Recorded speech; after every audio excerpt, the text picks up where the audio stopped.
Pagbasa mula sa aklat ni Sirach. Para nang nag-alay ng maraming handog ang sumusunod sa kautusan, sapagkat ang tumatalima sa mga utos ay para nang nag-alay ng mga handog na pinagsasaluhan.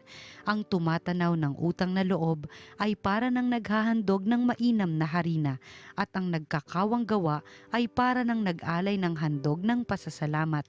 Umiwas ka sa masama at kalulugdan ka ng Panginoon. Mag-ingat kang huwag makaapi at para ka nang nagbayad puri sa iyong sala. Huwag kang haharap sa Panginoon ng walang dalang anuman, sapagkat ang lahat ng handog na ito ay itinatagubili ng kautusan. Kapag ang taong matuwid ay nag-alay ng kanyang handog, ang bango ng taba na sinusunog sa dambana ay pumapailan lang hanggang sa luklukan ng kataas-taasan. Kinalulugda ng Panginoon ang handog ng taong matuwid sa Kanya. Ito'y isang alaala na hindi niya malilimutan. Parangalan mo ang Panginoon ng buong katapatan at huwag mong panghinayangan ang mga unang bungang inihahandog mo sa Kanya. Ialay mo ang iyong handog ng may ngiti sa mga labi at magbigay ka ng ikapo ng may galak sa puso. Maghandog ka sa Panginoon ng ubos kaya, maging bukas palad ka sa Kanya, gaya ng ginawa niya sa iyo. Ang Panginoon ay masaganang gumanti, gagantihan ka niya ng 7 ibayo. Huwag mong susuhulan ang Panginoon, sapagkat di siya tumatanggap ng suhol. Huwag kang aasa sa handog na galing sa masamang paraan. Ang Panginoon ay Diyos ng katarungan, wala siyang itinatanging sinuman. Ang salita ng Diyos. Salamat sa Diyos. Ang masunurin sa Diyos ay sasagipin niyang lubos. Ang lahat ng matatapat na lingkod ko ay tipunin, silang tapat sa tipan ko't naghahandog niyong hain. Ang buong kalangit ay naghahayag na ang Diyos isang hukom na matuwid, kung humatol ay maayos. Ang masunurin sa Diyos ay sasagipin niyang lubos. Kayong aking mga lingkod, makinig sa sasabihin, ako ay Diyos, ang inyong Diyos, salita ko'y unawain. Ako'y mayroong patutuot saksi laban sa Israel. Hindi ako nagagalit dahilan sa inyong handog, ni sa inyong mga haing sa dambanay sinusunog. Ang masunurin sa Diyos ay sasagipin niyang lubos. Ang ihandog nyo sa Diyos ay ang inyong pasalamat. Ang pangakong handog ninyo ay tuparin ninyong lahat. Ang parangal na nais ko na sa aki ihahain ay handog ng pasasalamat, pagpupuring walang maliw. Akin namang ililigtas ang lahat na masunurin. Ang masunurin sa Diyos ay sasagipin niyang lubos. Ang mabuting balita ng Panginoon ayon kay San Marcos. Noong panahong iyon, nagsalita si Pedro kay Jesus, "Tingnan po ninyo, iniwan namin ang lahat at kami sumunod sa inyo."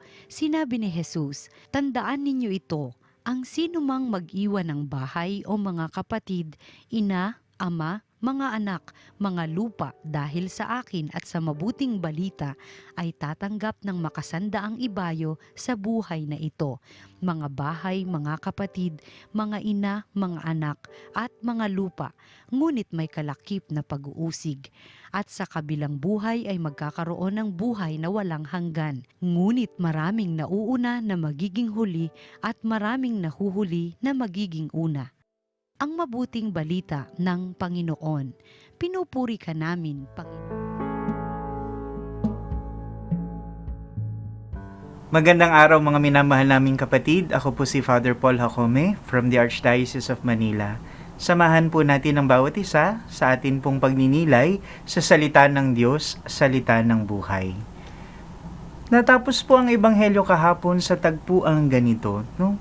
Nabanggit doon, lalong nagtaka ang mga alagad kaya't sila'y nagtanungan, no? Sabi nila kay Jesus, kung gayoy sino po ang maliligtas? Tinitigan sila ng taimtim ni Jesus. Sinabi sa kanya, hindi ito magagawa ng tao, ngunit hindi ito mahirap sa Diyos.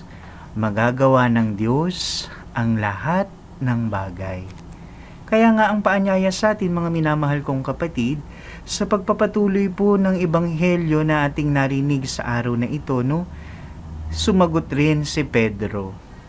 Tingnan po ninyo, iniwan namin ang lahat at kami sumunod na sa inyo. Minsan ganito rin po ang ating daing, no? Para bang gusto natin sabihin kay Lord, Lord, ito na po, naisuko na namin ang lahat. Sana po sapat na. Ang araw na ito ay may kakaibang paanyaya rin, mga minamahal kong kapatid, sapagkat tayo rin ay inaanyayahang suriin ng buhay natin, no? Sabi nga, ang araw na ito may paanyaya na tila baga isang banayad na katahimikan ang bumabalot sa atin. Sa huling sandali ng tila baga mga karaniwang araw, unti-unting lumilipas. Tulad ng huling mainit na sinag ng paglubog ng araw, bukas, ibang liwanag naman ang sisikat.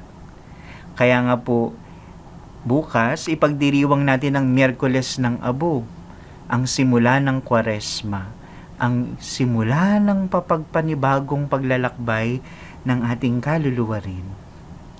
At ang araw na ito'y isang paghahanda. No? Kilala natin ang araw na ito sa maraming pangalan. Bumubulong ng parehong makataong kasiyahan at malalim na espiritual na pananabik. Bakit? Sapagkat tinatawag ng ilan ang araw na ito ay Mardi Gras. No? Isang sandali upang malasap ang tamis ng buhay bago ang panahon ng tahimik na pagmumuni-muni. No? Marami sa inyo mamaya kakain ng marami siguro, no? Sapagkat alam natin sa ating pag-aayuno, sa panahon ng Kwaresma din, marami tayong isusuko. At isa na dito yung pagkain ng laman, ng karne. Pero sa kabilang banda, kilala rin ang araw na ito bilang tinatawag na Shrove Tuesday, no? Hango ito mula sa matandang salitang Ingles na shrive, na ang ibig sabihin ay pagkukumpisal. Isang panawagan upang buksan ang ating puso at magbalik loob upang malumanay na palayain ang mga pasanin na ating dinadala. No? At alam po natin sa bawat panahon na kinapapalooban ng ating simbahan, ang bawat pagkakataon ay isang regalo. Isang natatanging sandali para sa biyaya. Kaya nga po, sa pagsuong natin sa panahon ng Kwaresma, lalo na, isang magilaw na paanyaya na ihanda ang ating mga puso para maluwalhati nating suungin ang misteryo ng Pasko ng pagkabuhay. Ito ay isang sandali upang huminto tayo. Tingnan daw natin ng mas malalim ang ating kalooban at itanong, saan ba tayo tunay na nananahan? No? Tayo ba ay lumalakad ng mas malapit sa liwanag? O tayo ba ay naliligaw? Kaya ang araw ring ito ay mahalaga sapagkat ito'y isang pagkakataon para ihanda. Hindi lamang ang abo para bukas, kung hindi sa isang pagpapanibago ng ating mga puso.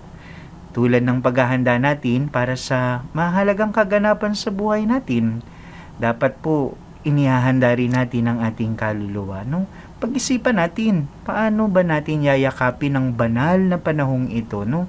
Hahanapin ba natin ang mga mas malalalim na panalangin, no? Maglalaan ba tayo ng tahimik na pakikipag-usap sa isa sa nagmamahal sa atin na higit pa sa sukatan lang ng makamundong panayam? Palalayain ba natin ang mga bagay na pumipigil sa atin, no? Ang mga distraksyon na nagpapalabo sa ating espiritualidad? Magagawa kaya nating buksan ang ating mga kamay, ang ating mga puso para sa mga nangangailangan, no? Ibabahagi ba natin ang pag-ibig ng bukas palad na ibinigay naman sa atin? Kaya po sa araw na ito, gaganapin sa pamumuno ng ating mga simbahan ang pagdiriwang ng rito ng tinatawag na silab sala, no? Susunugin ang mga lumang palaspas. Simbolo ito ng makamundong pagpupunyagi natin, paalala na ang lahat ng ito ay hindi mananatili, no? Lahat ng yan lilipas. Bukas, ipapaalala rin sa atin, no? Mula sa mga abo na ating sinilaban sa gabing ito, ipapahid ang abong ito sa ating mga noo bilang paalala ng kapayakan ng ating pinagmulan at kapayakan ng ating babalikan. Kaya yakapin po natin ang panahon ng Kwaresma na may paalala sa tatlong mahalagang haligi. Ano iyon? Panalangin, pag-aayuno, pagkakawang gawa, no? Ito yung tinatawag nating pillars of Lent, kung saan lahat tayo inaanyayahan, no? May pagbibigay ng sarili. Kagaya nung bulong ni Pedro, no? Panginoon, narito na po kami, no? Isinuko na namin. At ito rin ay paanyaya sa atin, no? Tandaan, ang mga haliging ito ay hindi pasanin kung hindi malumanay ng mga kasangkapan upang ilapit tayo sa Diyos, no? Ang ating pananalangin hindi tungkol sa haba ng litanya ng dasal na kinabisa, kung hindi mas lalo't higit sa panahon na iginugugol natin sa paglalim natin sa ugnayan sa Kanya. Ang pag-aayuno rin, dapat maalala natin, hindi ito tungkol sa kawalan, kung hindi tungkol sa paglikha ng puwang para sa biyaya, no? To create space for grace. Ang pagkakawang gawa sa kabilang banda, hindi rin tungkol sa pagbibigay ng mga bagay na hindi natin kailangan, no? Kung hindi tungkol ito sa pagbabahagi ng ating sarili. Tandaan natin, sa pagsuong natin sa mahalagang gawain ng Kwaresma, no? Ang lahat ng yan inilatag na sa atin ni Jesus. Hindi na ito bago. Ang kaya lang nating gawin, ilapat ang buhay natin sa buhay na tinahak ni Jesus. Ito ang landas na pinapanalangin nating tahakin. Kung uulitin natin ang mga salita ni Pedro, tingnan po ninyo, iniwan na namin ang lahat at kami sumunod sa iyo. Nawa, mga minamahal kong kapatid, makita natin kailanman ang lahat ng ating isinuko sa Diyos ay Kanyang gagamiting daan para mapag-ibayo ang ating ugnayan sa Kanya. Remember, God can never be outdone in His generosity. Ang lahat ng ating isinuko, ang lahat ng hindi natin ipinagkait sa Diyos, ibabalik ng ibayo. Ang pagbubukas palad ng Diyos ay walang hangganan. Ibabalik niya ang ating mga handog gaano man kaliit, 100 beses, 7 beses, siya ay nagagalak sa pagbuhos ng kanyang pag-ibig sa mga pusong bukas. Huwag nating panghawakan at kung ano man ang mayroon tayo, sapagkat ang tunay na kagalakan ay maaaninag at makikita sa pagbibigay, sa pagmamahal. It is only in giving that we receive. And it is also in dying that we learn once again to live.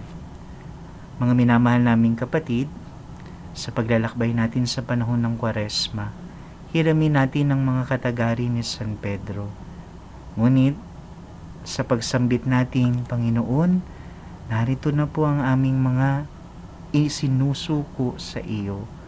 Nawa, mapanghawakan natin ng may kababaang loob ang pagyakap natin sa krus ni Jesus. Maligayang paglalakbay po sa panahon ng Kwaresma. Amen.